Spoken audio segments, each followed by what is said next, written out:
This is part 1 of 5 with Dolores Cannon. Hello, everyone. This is long awaited, let me tell you.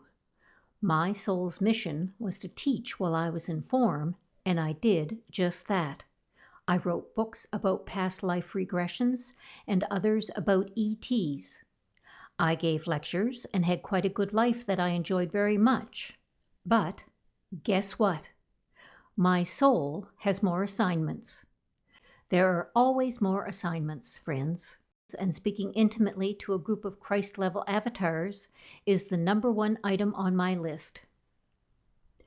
You each belong to me for the next several days, dear souls. I have come full circle from channeling the dead to channeling to the living.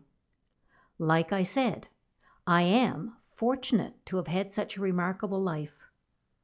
Who am I, you may be wondering? I know that some of you already know and have been expecting me. I am Dolores Cannon. I'm pleased to make your acquaintance if you are unfamiliar with me, and if you are already familiar, then bless you. It's time to get reacquainted. The cool thing about being able to author books is that you get to leave a lasting mark and not be out of sight, out of mind. My mission was to teach about the illusion of death and the reality of different human-like forms in many different realities, as well as the illusion of time and the truth of reincarnation, or what I now call the incarnation/disincarnation/incarnation circular path to wholeness.